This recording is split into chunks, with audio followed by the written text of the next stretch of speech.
Assalamualaikum warahmatullahi wabarakatuh. Di sini saya Farah Aulia Oktaviani akan membahas tentang materi yang ada di dalam buku Terapi Masnawi di dalam mata kuliah Terapi Masnawi.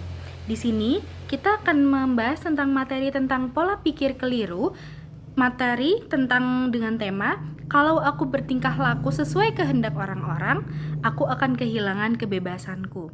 Lalu di sini terdapat cerita dari hatiku tidak terikat dari kisah hikmah. Oke, di sini ceritanya terdapat seorang ilmuwan yang mengunjungi sebuah rumah sakit.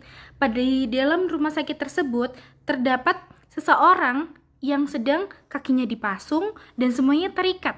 Kan pada kalau misal umumnya itu seseorang apabila merasa dipasung itu akan merasa disiksa, sakit. Tapi di cerita kali ini itu berbeda. Malah seseorang yang dipasung ini merasakan kebebasannya. Di sini ia berkata, "Tangan dan kakiku memang terikat," kata si pesakitan, "tapi hatiku tidak. Ketika hatiku bebas, apa yang bisa mereka perbuat?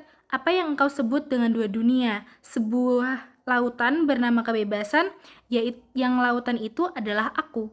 Di sini, pada saat seorang ini merasakan dipasung, terikat, di situ malah ia merasakan kebebasan karena di situ dia tidak merasakan sebuah tekanan dari semuanya, karena pada saat ia dipasung dia merasakan kedamaian, dia merasakan mungkin saya butuh istirahat. Di situ kuncinya.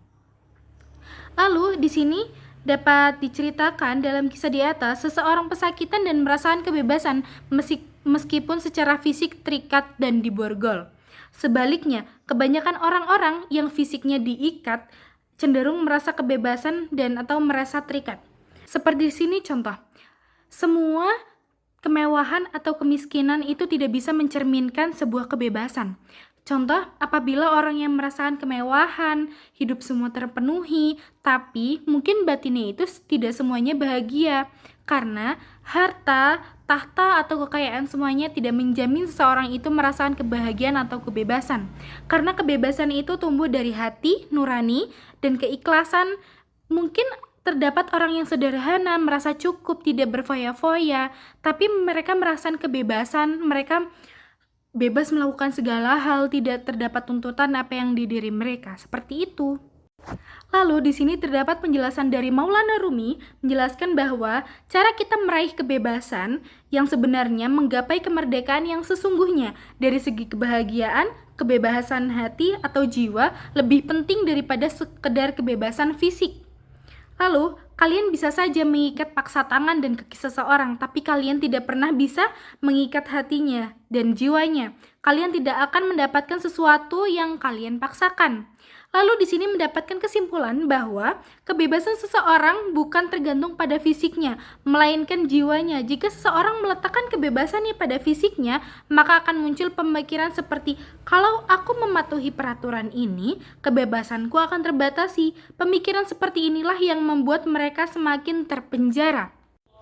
Dari penjelasan ini bisa kita bahas bahwa seseorang itu harus mengerti apa yang mereka inginkan, dan dia juga harus mengetahui apa yang dia inginkan, apa mereka juga butuhkan. Jadi tidak hanya mereka inginkan saja, tapi juga mereka sadar bahwa dia juga membutuhkannya. Tidak semua hal-hal yang berlebihan itu harus mereka capai, karena di semua apa yang kita miliki itu semua terdapat bebannya masing-masing. Jadi semua kita harus tumbuh dari rasa syukur apa yang kita miliki, dari situlah akan muncul rasa kebebasan yang kita miliki juga. Tapi dengan rasa syukur yang kita miliki sekarang, walaupun kurang, cukup, ataupun lebih, tapi jika kita merasakan syukur, di situ kita akan merasakan sebuah kebebasan. Oke, sekian, terima kasih penjelasan dari saya. Mohon maaf apabila terdapat kata-kata yang kurang berkenan. Saya akhiri, wassalamualaikum warahmatullahi wabarakatuh.